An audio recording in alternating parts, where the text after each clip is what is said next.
laban, Borgie. Both teams coming in with a lot of confidence, a lot of moment sa overtime. Kasi alam natin, pinaghirapan nila yung kanilang panalo kontra sa JRU. Malaki. Pinasa sa loob. Cañete is able to get the basket plus the foul. Try shot, may Cañete. Anton, naalala ko dito si Gio. Point guards, yung iba malalaki, yung iba mabibilis. How do you stop Akintoy Salado? Ang kasaysayan ng NCAA, Eli Ongolo. Ongolo, his first, almost.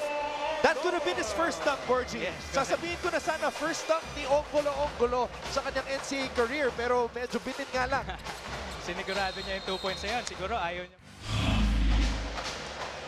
Hindi pong napapanood ang season 93 ng Gagawa ngayon. Nausap ko kasi kanina si CJ Perez. Sabi niya, sayang yung alley-oop na yun. another JC to JV play. At nakalusot, head coach of LPU, Baltazar, umatake. Baltazar with a floater. Ito na, si JC Marcelino. JC Marcelino all the way. Talagang tatakbuhan nila yung kalaban nila. Salado. Floater is good for Paser. Sina Paulo Pontejos, who was with San Ben. Perez, 10 segundo, nalalabing sa shot clock. Perez.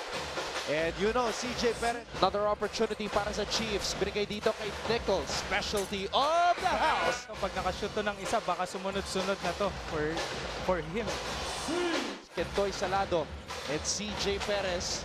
Still in single digits, but here comes Salado. Salado wants a clear out. Salado hops inside the paint. Salado drop pass.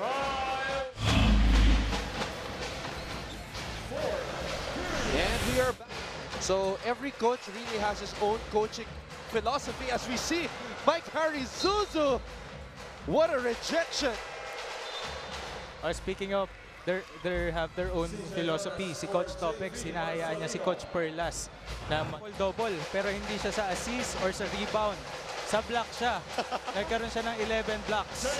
Kasi nasa top team sila sa NCAA. Ang NCAA naman, hindi basta-basta ang liga. One of the oldest league dito sa Pilipinas. The first collegiate sports league in the Philippines.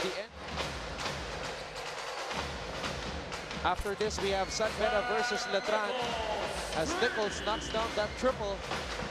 Meron ng 2 minutes to play here in the 4th. And the Pirates are running wild.